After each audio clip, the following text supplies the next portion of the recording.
Musavi of Iran in the semi-finals, and this should be a really entertaining fight between these two. It's hard to see this one not delivering. Yeah, looking forward to this, Andy. I think it's fair to say they've both earned their stripes en route to this final, taking out seeds who were ahead of them in the pecking order. So really good one, both relatively young men. You'd say Amankul on paper with a better resume. He's been in with some really good fighters. You mentioned Kizhniak, who back in 2017 was just on a right good roll. He was terrorising everybody at that time, so no disgrace there in losing that World Championship final in Hamburg. So he just, I think, the man in blue have the slightly better read here, but we'll see. You look at the back there on Saidjamshid. Jafarov, he is solidly built. You get some real units at 75 kilos. I've always wondered how on earth Arlen Lopez managed to squeeze it all into 75 kilos. That was a really tight, good fight they had, Amankul and Lopez, in the World Championships in 2017. At that stage, the Cuban was world champion, Olympic champion, and very much the man to beat. So that was a huge win for a very young Amankul at that point. He's still only 23.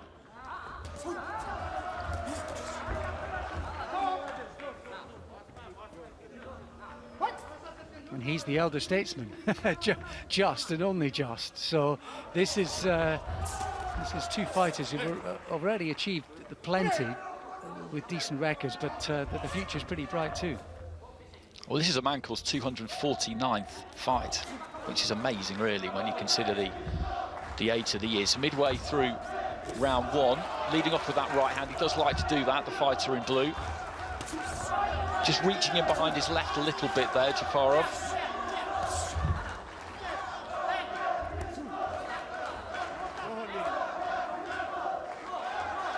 I mentioned Israel Madrimov as well. He was a real force in that middleweight division before he turned over pro. He did actually go to the Asian Championships in 2019, Madrimov, along with Jalalov, but he got knocked out at the quarter-final stage, and that kind of brought things to an end for him in an Uzbek vest. Nice 1-2 from Amankul. Got home down the middle. Oh, the competition's so stiff. I mean, you know, Andy, if you win a national championship for Kazakhstan, you're one of the best in the world. Make no mistake. And it's the same for Uzbekistan as well. And he only lost once in WSB as well, didn't he, Amankul? And that was to Arlen Lopez, who you mentioned before. And Lopez, probably my favourite elite fighter of the last decade. I'd probably have to say, terrific talent, the Cuban. Closing stages of round one. Nicely timed left hand there from Amankul as Jafarov came forward just slightly clumsily.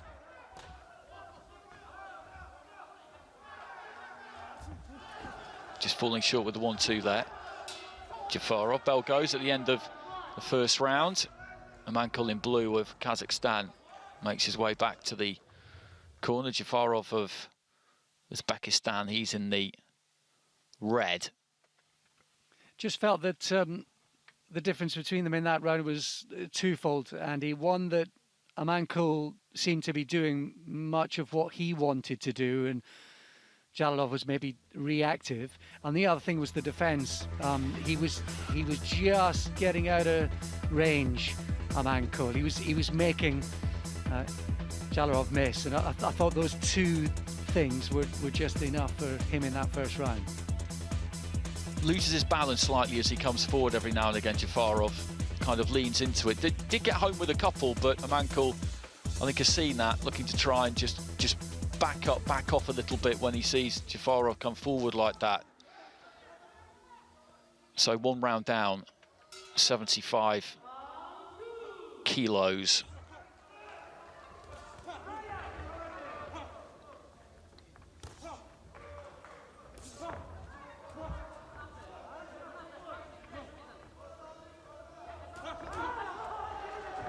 Interesting change in the play here at the start of this second round, with Amankul coming forward,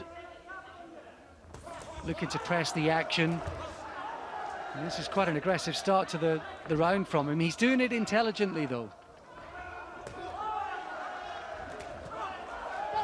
Nice left hand to the body there from Jafarov, who's just keeping this a little bit more on the outside, and then again as he throws that left hand, that is a technical flaw that he does have. He comes over the top of that front foot, loses that balance as he throws that left, but if he follows it in onto the shoulder, then it kind of minimises the damage. Set his feet nicely there and threw a left to the body, then a left up top. Again, the physicality of him is pretty extraordinary, Jafarov, isn't it? Look at those shoulders.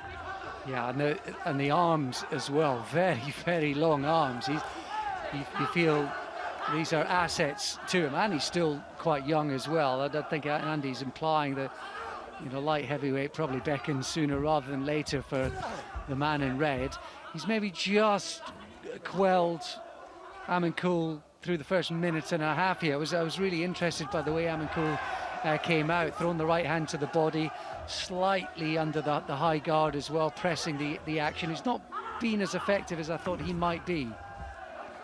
No, he's looking for a way in, isn't he?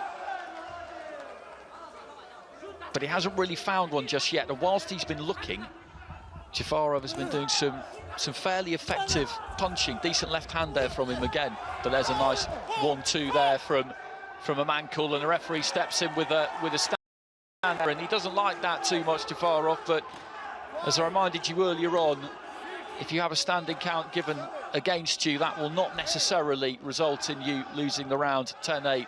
Not at all. It's all about interpreting dominance for the 5 ringside judges, and they will make up their own mind as to whether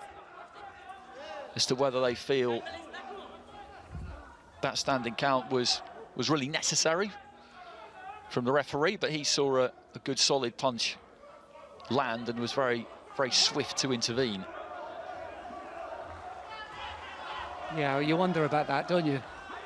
Whether the judges will trust the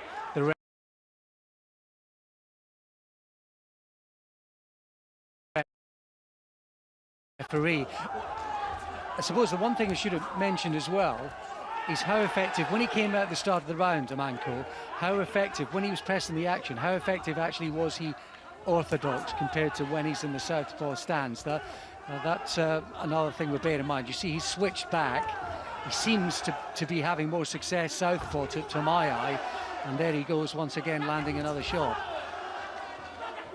I would agree with that. I think he's definitely been more effective as a southpaw. And it's an interesting round, this one. As I said, the standing count there issued by the referee, but the way that Aiba boxing is scored, that's not necessarily a crippling blow for Jafarov, who I thought through the first 2 minutes of that round did the better work. Amankul came back into it more in that final minute. There's not much in that one.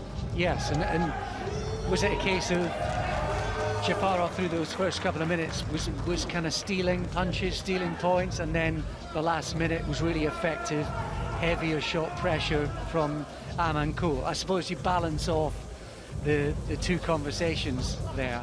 I wonder if maybe Amankul will abandon the high guard orthodox approach, because there's no doubt at all he's much more effective, or looked seemingly effective through the first and second rounds when actually he was in southpaw. And there's the mouth guard going. That was a huge 1-2. He landed another left hand, and I suppose when you see the slow motion shots there, you can understand why the referee might have moved in. He's so close to the action, and it also underlines how heavy some of those shots that were being landed. Fewer shots, but heavier shots from Amankul.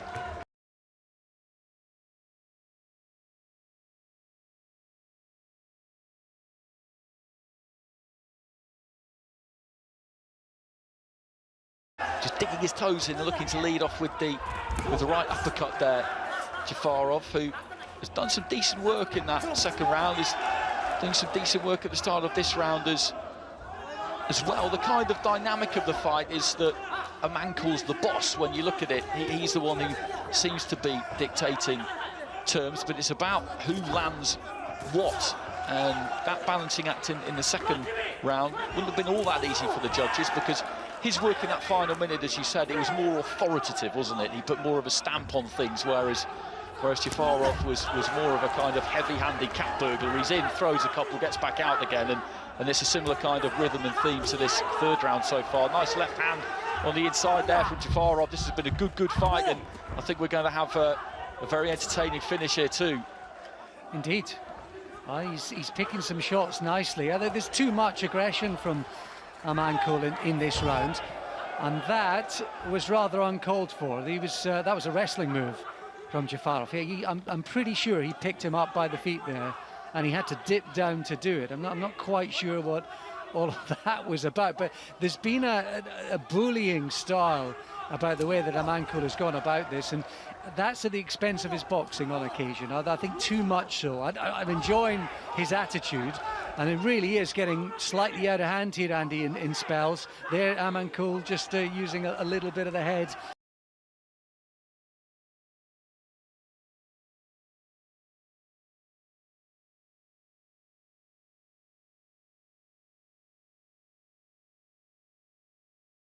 Using a little bit of the head in that close-up exchange. I think they're annoying and irking. Final minute towards the end of the round. But he's taken some risks here, Amankul, I think, by just not letting his hands go enough. That's a good jab followed by a left hand there. They both need to try and find a strong finish here.